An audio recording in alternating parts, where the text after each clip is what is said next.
Welcome back to another episode of Where is Jack in his house or around his house or in his car? I think I'm in a new location every time I film one of these. That's just what you get. I think I'm going to title this one Can't Decide? Life Will Decide For You. It might be too long, but we'll see.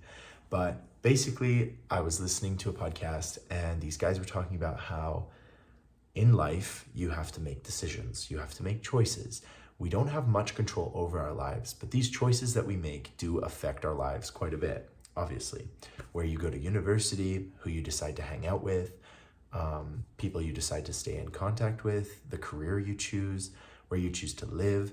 A lot of that stuff is really important and it's totally in our control, or hopefully it's in our control, I should say. Sometimes it's not in our control, but I wanted to more talk about the idea that if you don't make the choice and if you aren't decisive in certain situations, life is going to choose for you, and your ability to make choices is severely limited by being indecisive.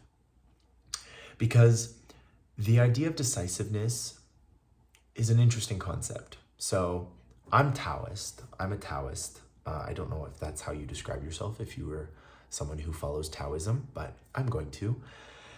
And Taoism teaches you that you have no control over life and you need to learn to go with the flow and allow situations to impact you, but not directly and internally affect you. So, it's like that quote I said a few days ago where it's not the water around the boat that sinks it, it's the water you let into the boat. And the whole idea of Taoism and of, I guess, Buddhism in general is this idea of we don't have control, we have to let life flow, and we have to go with the flow. But then there's this topic of decisiveness and being decisive, which kind of complicates things. And honestly, I haven't heard a Taoist have a really good take on this yet. I was watching an interview sorry, this is very ADHD inspired, but I was watching an interview that a college professor was doing, and this student got up and asked him the question of, isn't Taoism sort of like the best philosophy? And the college professor pointed out that when Hitler rose to power in Germany, if everyone was Taoist or Taoist, what do you do? What do you do when the Nazis take over? You just gonna let it go with the flow? Huh? And I haven't heard a good rebuttal to that, because in the face of overt evil, when your philosophy is go with the flow, whatever the world, decides is what you go with, and not reacting to situations, what are you supposed to do? What are you supposed to do when a situation like that arises? I don't have the answer for that. So if you have a good answer for what are you supposed to do as a person who just wants to go with the flow and let life take them where they want to take, what do you do in the face of evil or really bad things? What do you do? So leave a comment, please. I'm genuinely very interested in the answer, because I don't know the answer. However, going back to decisiveness, and if you don't make a choice, the world will decide for you. I think in some situations you absolutely have to be decisive. I think there are moments where, it's the right opportunity at the right time, and you have to make the actual choice to jump in with both feet, or to say yes, or to say no. Sometimes saying no is just as important as saying yes. So there is an element of decisiveness in our lives, and I think when you don't make the choice is made for you.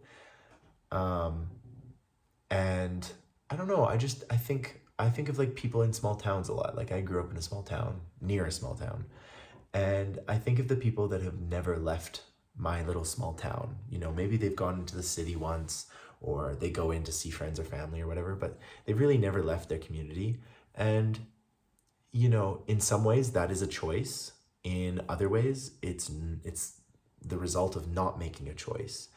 I often think that the people in my small town, and I love them very dearly, I have great friends who live in this town, but I often wonder about these people and whether they have made an active choice in their lives to remain here and to stay where they are in the small town, or if it is a result of not being able to make a choice, which in itself is a choice, which I know kind of full circle, but it's an interesting question. Do is making a choice in your life absolutely crucial to happiness, or can we be happy just existing? I have done quite a lot of traveling. I have traveled a lot into the States, Hawaii, Alaska. I've traveled through Europe. I've done a lot of trips in Canada itself, and Canada is so big that, some of the trips I've taken have been longer than trying to get to America. So I've traveled quite a bit, and I was talking to my dad the other day, and we were talking about, potential trips and traveling, and I said, I'm at the point where I would definitely be happy to travel to other places, and I have a few trips lined up this year to go see friends and to visit new places.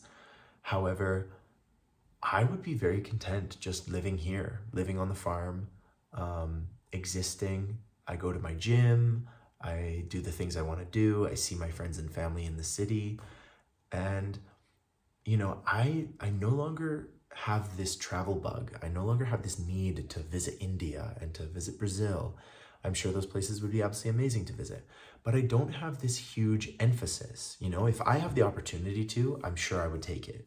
But if I spent the next however long my life is going to be in this farm with my family and friends, doing what I want to do, I would be absolutely content. I would be very happy, very grateful, very appreciative, because I'm just happy here. I love what I do here. I make every month count. Like, I ski in the winter. I do all my fun summer activities in the summer. I go to festivals throughout the year. I do my baking and my canning and jamming, and I do all that stuff I love. So if I really never left the farm again, I would be very content. And one of the last chapters in the Tao Te Ching is about how when people truly embrace the Tao, they live in their community. They have no need for carriages or boats. They can hear the sound of their neighbors in the next country, but they have no desire to go and travel. They found inner peace and inner happiness with where they are in the world. And I don't know, when I first read that last chapter in the Tao, I thought, like, that's silly. Like, why wouldn't they want to travel the world, like explore? But I kind of understand it now, because I don't need to make a choice, and that is in itself a choice. And I know this sounds like very spiritual. It sounds very different. It sounds very interesting. It sounds very counter to what our culture teaches us today, which is you got to travel, you got to explore, you got to go out, get out there. But I ask the question, why? And I think making a choice doesn't necessarily have to be a thing, I don't think you have to make the choice, which in itself is a choice. There is another chapter in the Tao that says something along the lines of the master does not need to act, and by not acting, chooses the right path. Something like that. I'm trying to quote a 2,500-year-old Chinese philosophy off the top of my head, so I apologize if I've got it wrong. But it's fascinating. I'm sorry, like, it just, it's neat, the idea of, like, if you make a choice, like, if you're coming to two roads diverge in a wood, and I took the one less traveled, is not making a choice and just standing there and being content with being in the woods, that's a choice. It doesn't sound like a bad choice, when we encounter a crossroad, there are many choices. I mean, there's left, there's right. You could stay where you are, or you could go back from where you came. There's a million choices. Or just jump off the path entirely and disappear into the woods and become a little hermit. That actually sounds kind of nice.